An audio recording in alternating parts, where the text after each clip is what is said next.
जरा सोचिए, भारत की सुबह 4 बजे से ही शुरू हो जाती है ना। गलियों में हलचल, दुकानें खुल रही हैं, फैक्ट्रियों में मशीनें चल रही हैं, और बिजनेस ओनर्स वो तो व्हाट्सएप पर लगे हैं, क्योंकि मैसेजेस का सिलसिला कभी थमता ही नहीं। हम लोग मतलब वाकई में एक बहुत मेहनती देश हैं। पर इतनी सारी मेहनत, इतनी भागदौड़ के बीच एक सवाल है। एक ऐसा सवाल जो लगभग हर बिजनेस ओनर के दिमाग में घूमता रहता है, और आज हम उसी सवाल से पर्दा उठाने वाले हैं। सवाल ये है, इतनी मेहनत के बाद भी पैसा क्यों नहीं बचता? यही वो सवाल है। और ये सिर्फ कोई फीलिंग नहीं है, ये लाखों लोगों की कड़वी सच्चाई है। तो चलिए, आज इसी सवाल के पीछे की हकीकत को समझते हैं और इस प्रॉब्लम की बिल्कुल जड़ तक चलते हैं। तो चलिए, इसी पैराडॉक्स को, इसी विरोधाभास को जरा तोड़कर देखते हैं। देखिए, बात सिर्फ कड़ी मेहनत की नहीं है, बात है स्मार्ट तरीके से काम करने की। और ज्यादातर इंडियन बिजनेसेस के साथ असली प्रॉब्लम यह है कि उनका बिजनेस मॉडल ही टूटा हुआ है। नहीं, प्रॉब्लम मार्केट में नहीं है, ये कोई बुरी किस्मत भी नहीं है। प्रॉब्लम है आपके बिजनेस मॉडल में। जी हां, एक ऐसा मॉडल जो आपको बिजी रखने के लिए तो डिजाइन किया गया है, पर अमीर बनाने के लिए नहीं। और आज हम इसी को बदलने की बात करेंगे। देखिए, इंडिया में बिजनेस मेहनत की कमी से फेल नहीं होते, वो फेल होते हैं एक मजबूत नींव की कमी की वजह से। इसको ऐसे समझिए, ये 4 बड़ी दरारें हैं।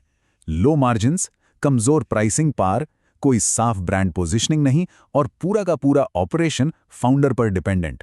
ये चारों मिलकर एक ऐसा चक्कर, एक ऐसा जाल बना देते हैं जिससे बाहर निकलना लगभग नामुमकिन सा हो जाता है। तो इन चारों में से असली विलेन कौन है?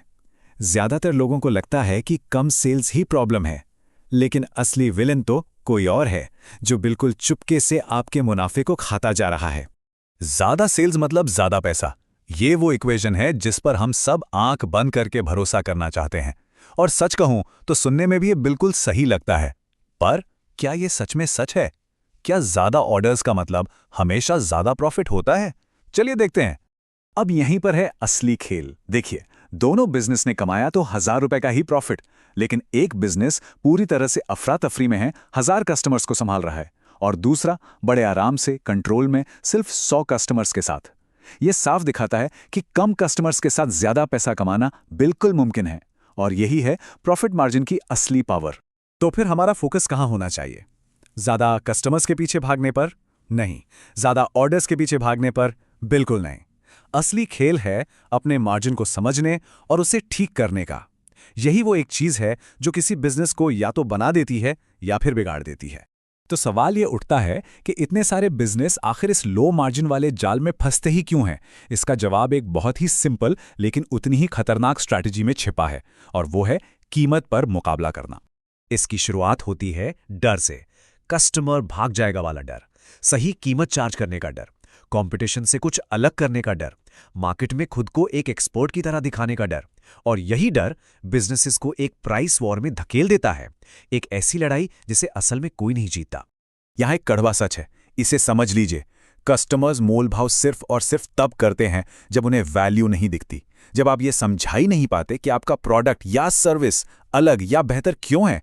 तो फिर बात करने के लिए कीमत के अलावा और बचता ही क्या है? तो फिर इस जाल से निकला कैसे जाए? इसकी शुरुआत होती है 2 शब्दों की असली ताकत को समझने से, ब्रांडिंग और मार्केटिंग। ये वो 2 शब्द हैं जिन्हें हम अक्सर गलत समझते हैं और इनकी असली पावर को बिल्कुल नजरअंदाज कर देते हैं। अच्छा, जब हम ब्रांडिंग शब्द सुनते हैं तो हमारे दिमाग में क्या आता है? लोगो, सोशल मीडिया के डिजाइन्स, एक बढ़िया सी वेबसाइट, यही सब ना? हमें लगता है कि ये सब बस अच्छा दिखने के बारे में है, लेकिन ये तो सिर्फ ऊपरी परत है। असली पावर तो इसके बहुत नीचे छिपी है। असली ब्रांडिंग का मतलब है परसेप्शन कंट्रोल, यानी इस बात पर कंट्रोल करना कि लोग आपके बिजनेस के बारे में क्या सोचते हैं और क्या महसूस करते हैं।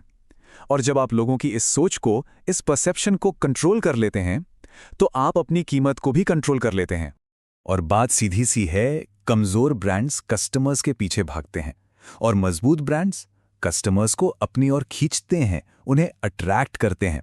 अब सवाल यह है कि आप कौन सा बनना चाहते हैं? और बिल्कुल यही गलती हम डिजिटल मार्केटिंग के साथ भी दोहराते हैं।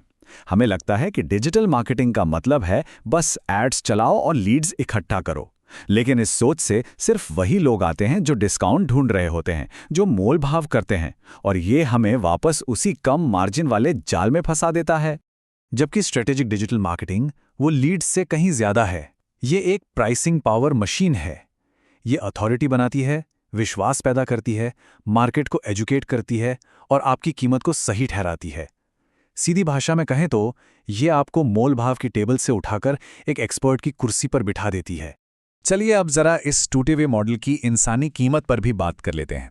जब कोई बिजनेस पूरी तरह से अपने फाउंडर पर निर्भर हो जाता है तो जन्म होता है बिजी फाउंडर सिंड्रोम का। और यकीन मानिए ये एक बहुत ही अकेला और थका देने वाला सफर हो सकता है।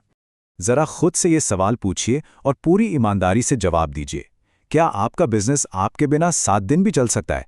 क्या क्लाइंट्स आप पर निर्भर हैं या आपके ब्रांड पर? अगर जवाब नहीं है तो ये एक बहुत बड़ा वार्निंग साइन है। ये इस बात का इशारा है कि आप बिजनेस के मालिक नहीं हैं, आप तो एक नौकरी के मालिक बन गए हैं। तो यहाँ पर 2 रास्ते साफ नजर आते हैं। एक है तनाव भरा सेल्फ एम्प्लॉयमेंट जो पूरी तरह से फाउंडर पर निर्भर है और थकान के साथ बढ़ता है। दूसरा है एक स्केलेबल बिजनेस जो सिस्टम्स पर चलता है और स्ट्रक्चर के साथ बढ़ता है। एक रास्ता आपको थकावट और बर्नआउट की तरफ ले जाता है, दूसरा आपको ग्रोथ और आज़ादी की तरफ ले जाता है। एक नौकरी है और दूसरा एक असली बिजनेस। चुनना आपको है। तो सवाल ये है कि बिजी लेकिन गरीब से प्रॉफिटेबल और आज़ाद का इस सफ़र कैसे तय किया जाए। इसकी शुरुआत होती है एक सोच के बदलाव से, इस बात को दोबारा समझने से कि ग्रोथ का असली मतलब क्या होता है। यह है बिजी रहने वाला रास्ता, मतलब ज़्यादा घंटे काम करना, हर क्लाइंट को हाँ बोल देना, कीमत पर मुकाबला करना और कभी कभार कोई भी ऐड चला देना। ये रास्ता आपको बिजी तो रखता है पर आगे नहीं बढ़ाता। ये बिल्कुल एक ट्रेडमिल पर दौड़ने जैसा है। आप दौड़ तो रहे हैं पर पहुंच कहीं नहीं रहे। और ये है प्रॉफिटेबल रास्ता।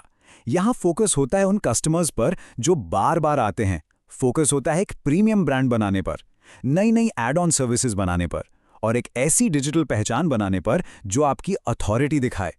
ये रास्ता कम काम करके ज़्यादा कमाने के बारे में है, ये स्मार्ट काम करने के बारे में है। और आखिर में बस एक बात याद रखिएगा, बिजनेस शुरू करने का मकसद कभी भी सिर्फ बिजी रहना नहीं था। मकसद था लेवरेज बनाना, आज़ादी पाना और वेल्थ क्रिएट करना। तो खुद से पूछिए, जो काम आप आज कर रहे हैं क्या वो आपको इस मकसद के करीब ले जा रहा है या फिर उससे और दूर खींच रहा है?